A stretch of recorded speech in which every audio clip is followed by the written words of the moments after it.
I'm going to go further and say that I think a lot of the people who are getting outraged by Kyle saying this are the same sorts of people that say you should be able to criticise the Prophet Muhammad, and the same sort of people who would have thought it was outrageous that Charlie Hebdo, the Paris magazine, got shot up because they depicted images of the Prophet. I'm saying if you believe in free speech, you believe in it for everybody, and if you get offended, tough luck. And I say that as a Catholic, and you don't get people who like the Virgin Mary much more than the Catholics. So you can't be selective, is what... I am. So Denise, that is the test. If the test is, you know, you can't say, you can say it, you know, I should be able to say whatever I want, but you can't say anything if it offends me, is absolute bollocks. But what I find really fascinating about this, because, you know, comedians...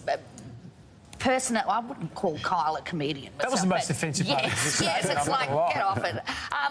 But no, what I find really fascinating is because, you know, comedians, it's fertile ground for comedians to send up religions and stuff. Yeah.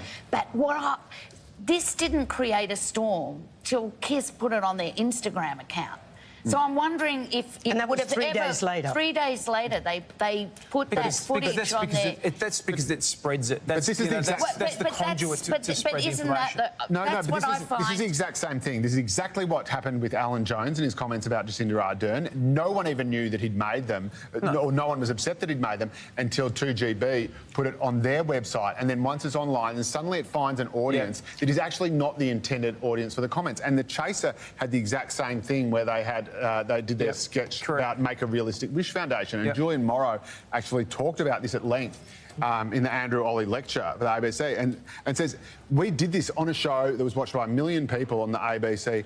No one called in, not a single complaint. And then one person heard it, told Ray Hadley, and suddenly there's calls for them to be sacked, there's calls for them to be shot, the whole box and dice. How can I ask you then, Joe, how big an arm twist did the radio network put on Kyle? Because let's face it, these comments, when official complaints are made, it goes back to a tribunal.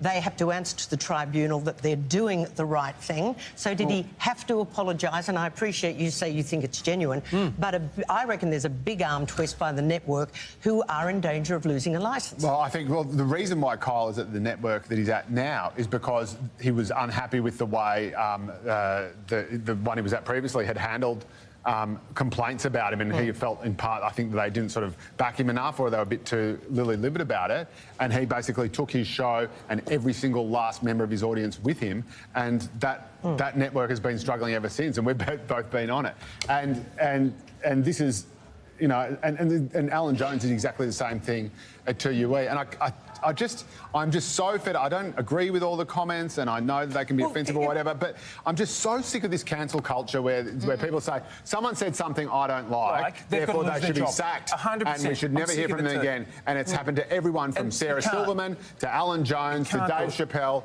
and I am just sick of it. People need to harden the F up, and if you don't like it, don't listen to it.